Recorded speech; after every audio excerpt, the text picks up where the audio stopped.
The barrel of the submachine gun was less than 3 inches from Sloane Whitaker's heart when she made the split-second decision that would bind her to a king. It was 10:15 p.m. on a sweltering July night in Harlem, and 2 hooded men had just shattered the piece of Whitaker's soul kitchen, her father's crumbling legacy. They wanted the meager pickings from the dinner rush, but when the lead gunman pivoted his weapon toward the silent, elderly Korean man sitting in the shadow of the corner booth, Sloane didn't think. She simply threw her body across the table, placing herself between the lead and the stranger. The old man she shielded was Elder Lee, the retired great dragon of the most feared syndicate in the city. A man whose shadow had loomed over the underworld for half a century. Sloane had no idea. By sunrise, 5 satin-black SUVs would paralyze the block, sent by the elder's son, Lee Han-eol.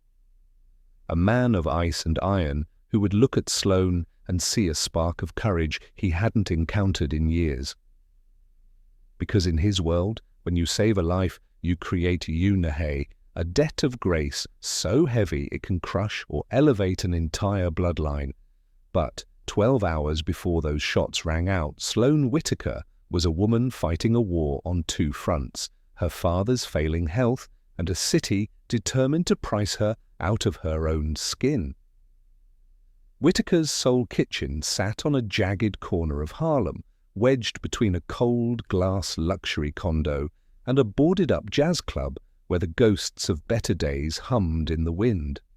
The restaurant was small, 1,000 square feet of grease-stained memories and peeling paint, and the kind of place where neighborhood legends shared stories over catfish, and the music was always turned up just loud enough to drown out the sound of the changing world outside. The morning light was a harsh witness to the chaos of the previous night, catching on the shards of glass that Sloane Whitaker swept into a pile near the front door. Her hands were steady, but her mind was a jagged mess. She'd barely slept, jumping at every car backfire on 125th Street, waiting for the gunman to return and finish what they'd started. The soul kitchen was quiet, but it was the kind of silence that precedes a storm. That storm arrived at 6:47 a.m. in the form of 5 satin-black SUVs. They slid onto the curb with synchronized precision, cutting off the flow of traffic like a tourniquet. Sloane dropped her broom, her fingers instinctively curling around the handle of the seasoned cast-iron skillet she'd left on the counter. She watched through the window as 5 men stepped out. They were charcoal-suited monoliths, their faces unreadable behind dark aviators, earpieces glinting. 2 took the corners, 1 stayed by the lead vehicle, and 2 flanked the entrance of the restaurant. The neighborhood residents, usually loud and bustling at this hour, vanished into the shadows of doorways. They knew the look of high-level trouble. Then the rear door of the center SUV opened. Lee Han-eol stepped out, adjusting the cuff of a shirt that likely cost more than Sloane's yearly grocery budget. He walked toward the door with the slow, predatory grace of a man who had never been told no. When he pushed inside, the bell gave a sharp, frantic jingle. Then he stopped, 3 paces from the counter, his dark eyes scanning the peeling yellow paint and the final notice bills before settling on Sloane. "The kitchen isn't open," Sloane said, her voice a low, warning rasp. "And your boys outside are bad for business. If you're here to rob me, you're about 10 hours late and several $100s short." Han-eol didn't smile. He looked at the bruise forming on her shoulder where she'd slammed into the table to protect his father. "My name is Lee Han-eol," he said, his English polished and cold. "The man you shielded is my father, the elder of the Lee syndicate. You saved a life that the world considers priceless." He stepped closer, the scent of expensive sandalwood cutting through the kitchen's lingering grease. In our culture, you have created yunhei, a debt of grace. It is not something that can be paid with a check or a thank you note. He gestured to the sentinels outside. From this moment forward, Whitaker's Soul Kitchen is neutral ground. These men are here to ensure that no shadow falls upon this threshold again. You are under my personal protection, Sloane Whitaker. Whether you want it or not, your enemies are now mine. Sloane stared at him, the weight of his words settling like lead in her stomach. She had spent her whole life fighting to own no one, yet here was a kingpin handing her the keys to a kingdom she never asked to enter. Sloane didn't move, her grip tightening on the cast-iron skillet until her knuckles turned a ghostly grey. She looked past Han-eol at the men standing like dark monoliths on her sidewalk. "You call it protection," she said, and her voice trembling with a mixture of anger and exhaustion. "I call it a cage. My customers are people who spent their whole lives being watched by men in uniforms. You think they're going to walk past your private army to buy a side of greens?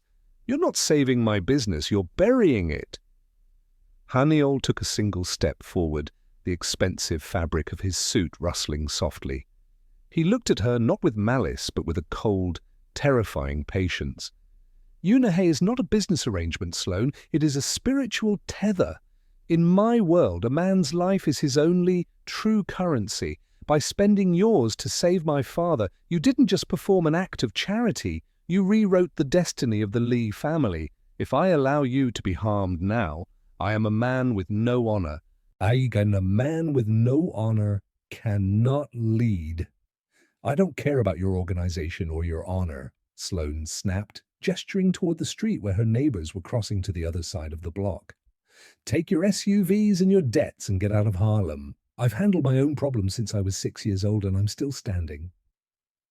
"You are standing because they missed," Han-eol countered, his voice dropping to a dangerous whisper.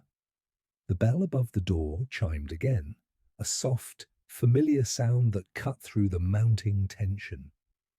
Sloane's breath hitched as the man she had bled for stepped into the light. Elder Lee looked different than he had the night before.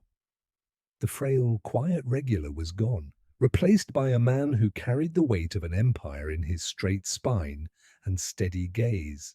He didn't look at his son. He looked only at Sloane. "Sloane," the old man said softly, his voice like dry parchment. "My son speaks with the tongue of a soldier, but I speak as a man who saw the light fading. You saw a human being where others saw only a target. You stood in the gap when you had everything to lose and nothing to gain." He moved closer, placing a withered, steady hand over her trembling fingers on the counter. "Kindness of that magnitude is a rare fire, daughter. Once you start it, you cannot simply blow it out. Our fates were bound the moment you chose me over your own safety. To refuse our protection now is not just a slight to Han-eol. It is a refusal of the family you have earned." Sloane looked from the elder's hauntingly kind eyes to Han-eol's stoic mask. The final notice bills on the counter seemed to mock her. She was a woman who prided herself on being beholden to no one, but as she looked at the two men, she realized the gunmen hadn't just shattered her windows, they had shattered the walls she'd built around her life. She was no longer just Sloane Whitaker of Harlem, she was the dragon's debt. The transition was overnight. By the third day, the dragon's debt had curdled into a curse. Sloane stood behind the counter, staring at a dining room that should have been humming with the lunch rush. Instead, the vinyl booths were empty, the only sound the rhythmic ticking of the wall clock.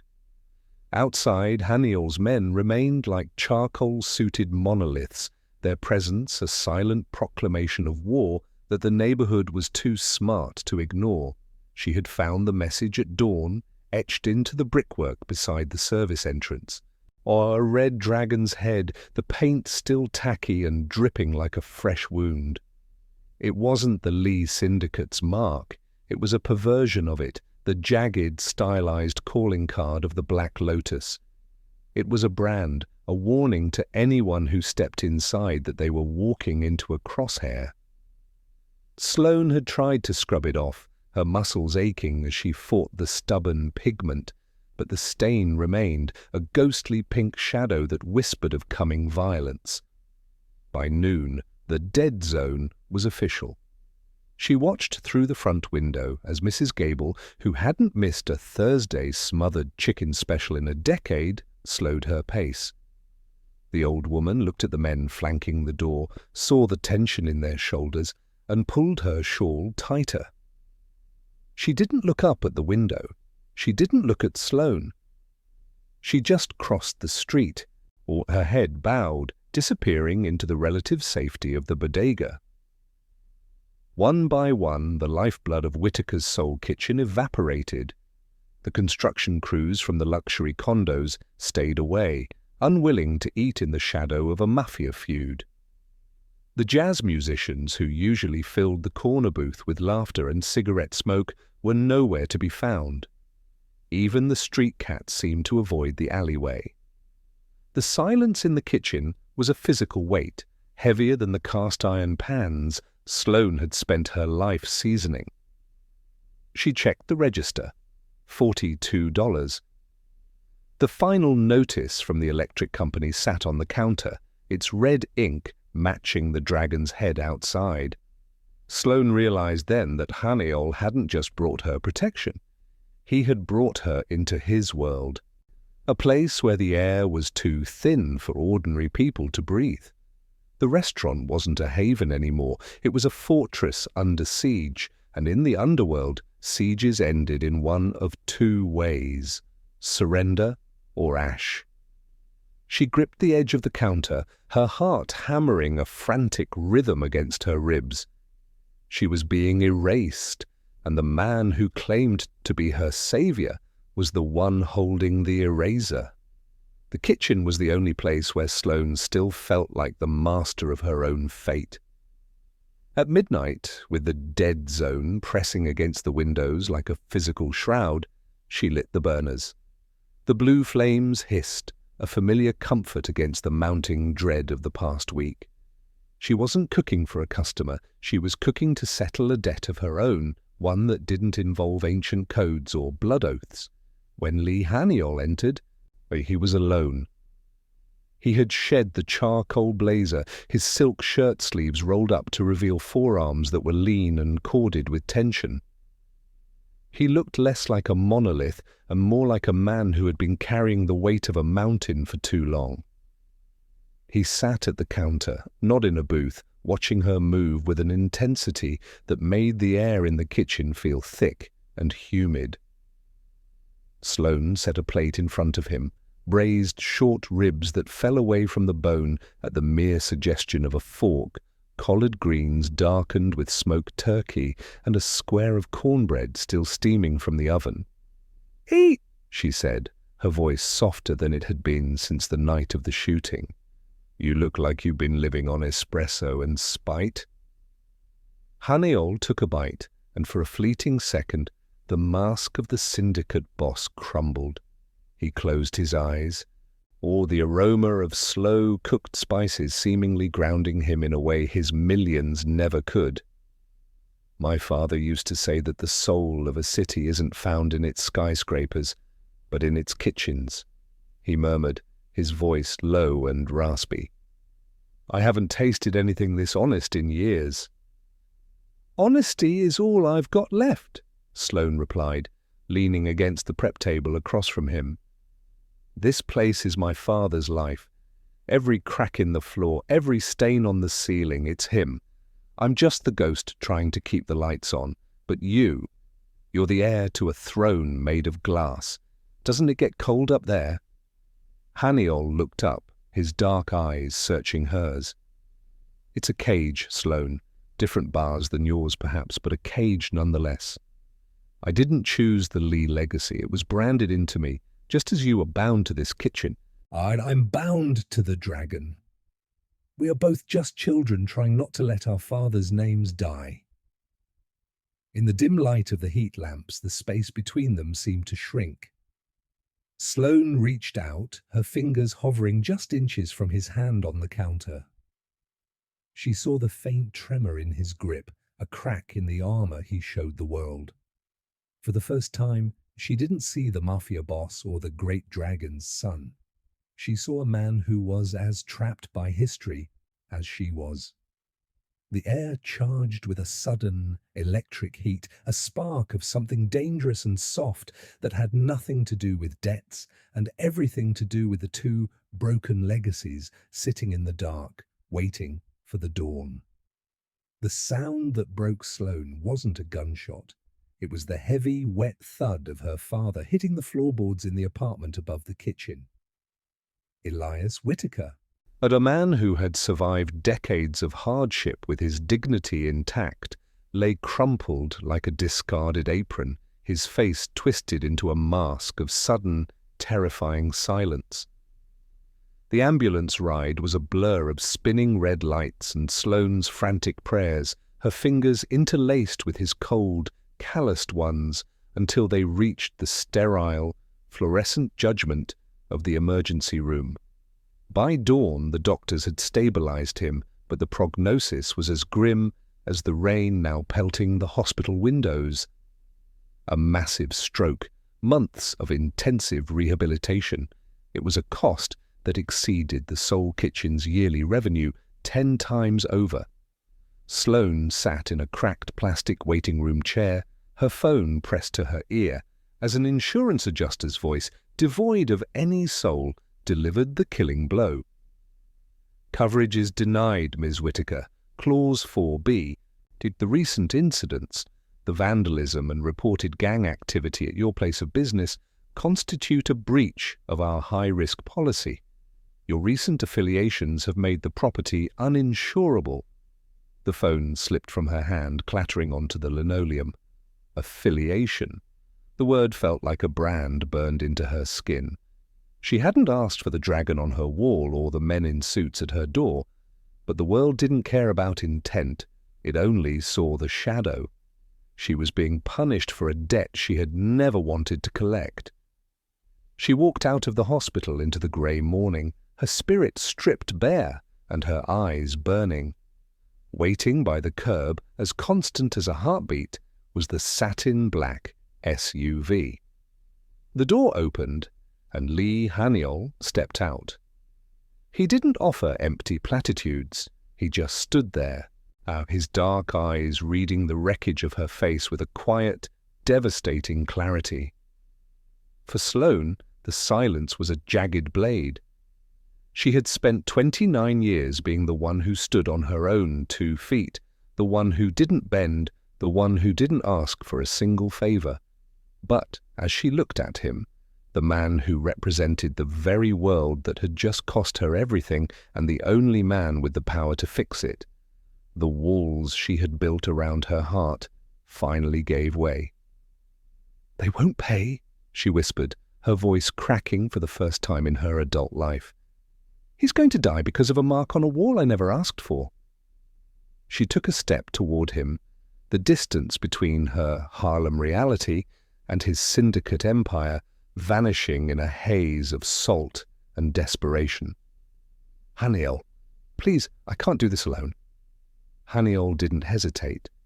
He took the phone from Sloane's cold fingers and tucked it into his pocket, replacing the useless device with the steady, grounding pressure of his hand on the small of her back. He led her back through the sliding glass doors, ignoring the authorized personnel-only signs and the tired stares of the graveyard shift nurses. He made a single, brief phone call in rapid Korean, his voice a sharp blade that cut through the hospital's sterile indifference. Within 20 minutes the world shifted.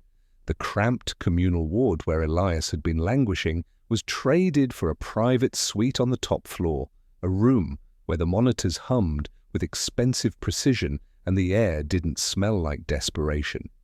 Sloane watched in a daze as the head of neurosurgery, a man who hadn't deigned to look at her 2 hours ago, now stood before Han-eol with a bowed head, explaining the nuances of an experimental recovery program that had suddenly become available. The bureaucracy that had been ready to crush Sloane's life under a pile of paperwork had vanished with a whisper of the Lee name. She stood by the window of the new room, watching the sun struggle to rise over the Harlem skyline. The exhaustion was a physical ache, a leaden weight that made her bones feel brittle. For nearly 3 decades, she had been the foundation, the one who worked double shifts and fixed the plumbing and shielded her father from the reality of their dwindling bank account. She had been the one who never asked, never bent, and never needed. But as Han-eol stepped up behind her, his presence a silent fortress against the chaos, that fierce, lonely pride finally fractured. She didn't turn around, she just let her shoulders drop. When he reached out, resting a hand on her shoulder, Sloane didn't pull away. She leaned back, letting the back of her head rest against his chest, closing her eyes as the first sob she'd been holding since the shooting finally tore through her throat. "I have him, Sloane," Han-eol whispered, his voice vibrating through her spine. "And I have you. The world stops at this door." For the first time in her life, Sloane Whitaker let someone else hold the line.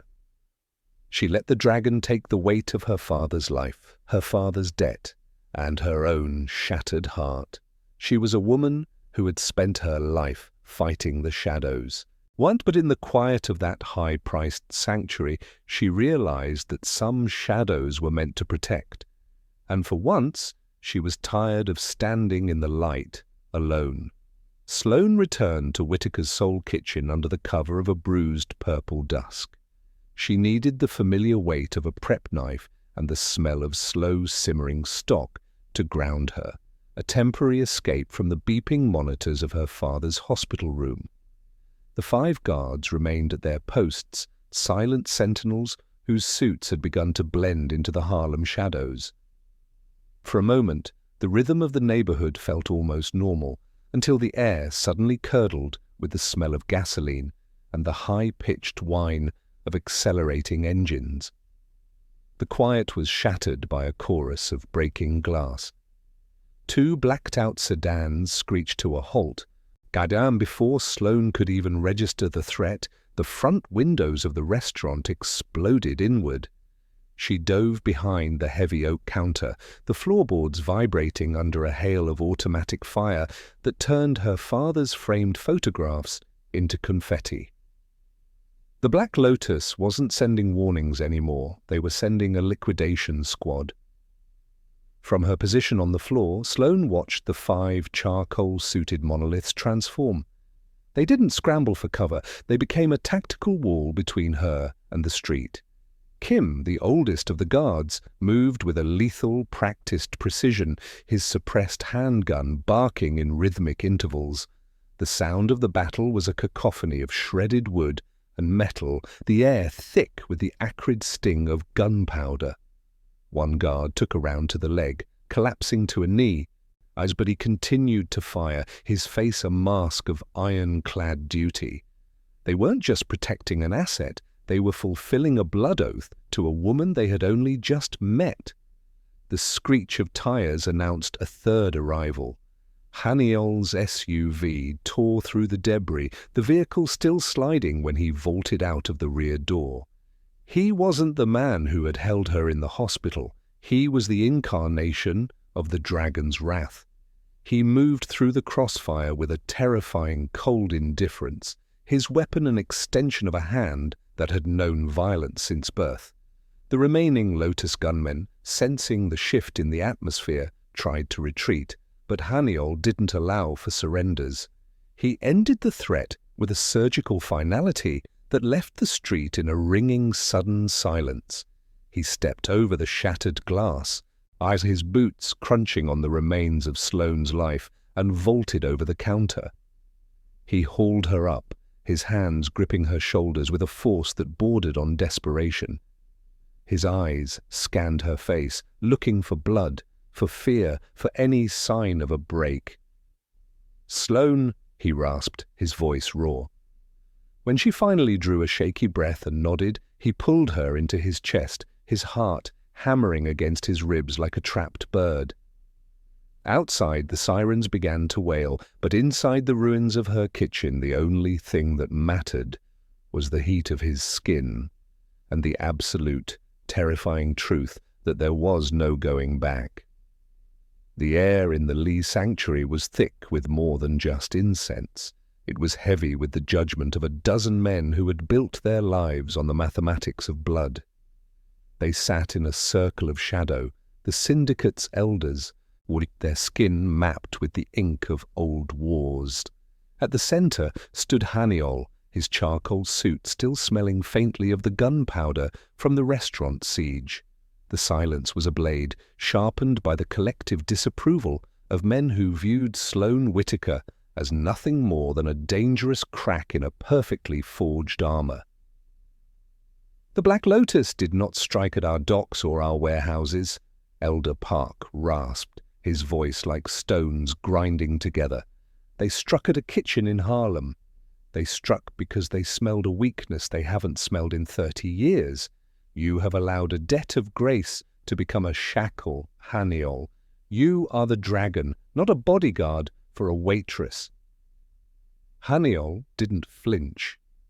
He looked at the men who had raised him in the dark, men who understood power only as a fist and never as a shield. "You call her a shackle," Han-eol said, his voice dropping into a register that made the shadows seem to crawl. "But she is the only person in this city who stood in front of a bullet for this family without asking what the return on investment would be. She didn't see a syndicate crown, she saw a man. That is not weakness, that is the only thing worth protecting." Park stood, his silk robes hissing. "The organization cannot follow a leader who is tethered to the street. You choose the crown or you choose the girl. If you stay with her, the Lee Syndicate as we know it ends today." "Then let it end," Han-eol countered, the finality of his words echoing off the vaulted ceiling. "I am done ruling a kingdom of ghosts and ash. If the dragon cannot evolve, and it deserves to burn." He reached into his pocket and placed his signet ring, the symbol of the great dragon's absolute authority, on the central table. "I am retiring the old ways, the violence, the extortion, the shadows. They die with this ring. I will keep the assets, the legitimate holdings, and the men who wish to actually build something, but I am moving our throne to Harlem. I will be a protector, not an overlord." The elders stared at the ring, a king's ransom in gold and history, discarded as if it were a common stone. Han-eol turned his back on them, walking toward the light of the exit, without a single glance behind him. He had spent his life being a monster to satisfy their legacies, but Sloane had shown him a version of himself that didn't require a body count to feel whole. He was no longer a king of the underworld, but he was a man going home to a ruined kitchen, ready to build a new fortress out of the rubble. The neon sign above the door no longer flickered with a dying hum. It burned with a steady, defiant glow that could be seen from 3 blocks away. 6 months had passed since the glass had shattered, and the dragon's ring had been cast aside, and Whitaker and Lee had become more than just a restaurant. It was a landmark of Harlem's resilience, a place where the scent of slow-simmered oxtails met the sharp, clean precision of a new era. The dead zone was a memory, replaced by a line of patrons that stretched around the corner, a tapestry of the neighborhood and the city beyond. Inside, the rhythm of the kitchen was a symphony Sloane Whitaker finally led with a light heart. She stood at the pass, on her hands moving with the same practiced grace as always, but the exhaustion that once carved deep lines into her face had been replaced by a quiet, formidable peace. Her father, Elias, sat in the corner booth, the same booth where the elder had once sought refuge. He moved more slowly now, his speech a bit deliberate, but his eyes were clear, watching his daughter command her kingdom with a pride that required no words. Han-eol was no longer a ghost in a silk suit watching from the shadows. He stood at the edge of the kitchen, his blazer discarded and his sleeves rolled up, navigating the logistics of their legitimate empire with the same tactical brilliance he had once used for war. He didn't rule from a throne of glass anymore. He built from a foundation of brick and cast iron. When the rush finally began to taper off, and he navigated the narrow space behind the counter, his presence no longer a weight, but an anchor. He stopped beside her, his hand finding the small of her back, in a gesture that was now as natural as breathing. "The expansion plans for the community center are finalized," he murmured, his voice low and devoid of the icy edge that had once defined it. "The Lee name is finally attached to something that heals." Sloane leaned into him, the heat of the kitchen matching the warmth that had settled behind her ribs. She looked at the man who had traded an underworld for a kitchen and at the community that had found its soul again. The Unahe, the debt of grace, was no longer a shackle or a burden to be calculated. It had transformed into something far more permanent, a bridge built over a chasm of blood and history. But they were partners in the business of survival, bound not by the violence of their fathers, but by the love they had forged in the ruins. Sloane Whitaker had spent her life guarding a legacy, but in the quiet of their shared success, she realized she had finally found a home that didn't need a shield.